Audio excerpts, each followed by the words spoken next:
Alan Ginsberg was, unusual and required a lot of preparation. But the actual, performance had its own. When the shooting and the shooting of the scenes had their own requirements, which you're touching on. So essentially, in those scenes, Alan is giving an interview, but like you said, you don't see the interviewer, and actually it was Jeffrey was the interviewer. Jeffrey has some acting experience, so he was very good. The person to act off of it, very invested, and you can see his hands.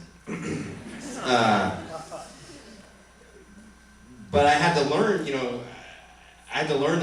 all that material as if it was like a monologue. And so if you see the script, it's just like, just monologues, for those scenes. And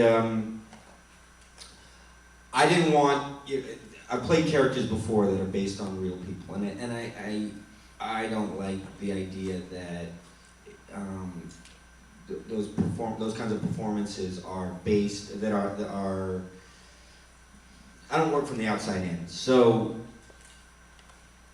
Jeffrey, Rob, and I spent a lot of time, we had about a year to prepare, and so we spent a lot of time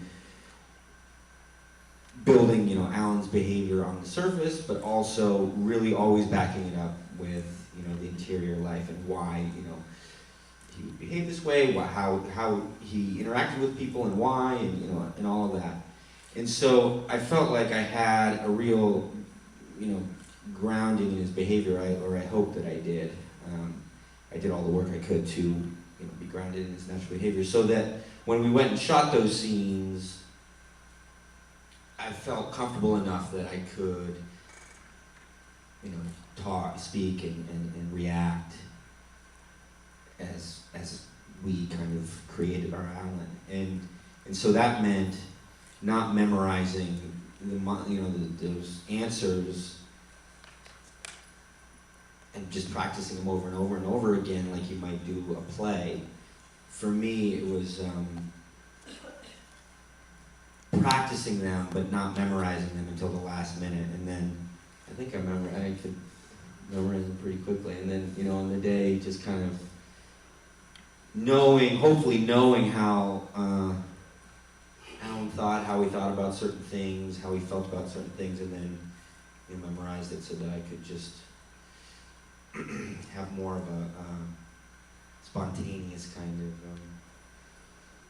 of delivery. And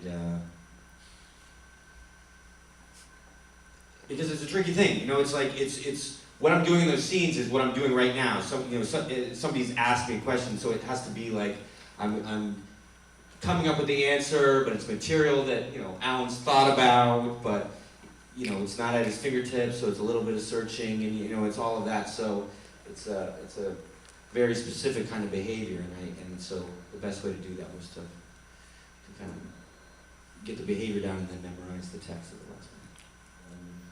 His friends' lives, and in this very detailed way, really kind of highlighted a lot of sections of the poem, and so I could see how much of himself he was actually putting in that poem, and how much, and what a kind of turning point that poem really was for Alan. I mean, Rob, you said that, yeah, Bob said that HOWL was the moment that Ginsberg went from being a boy to being a man, and it's really true. I mean, just there was so much searching and confusion before this poem, and you can feel it in the poem, and the search is in the poem.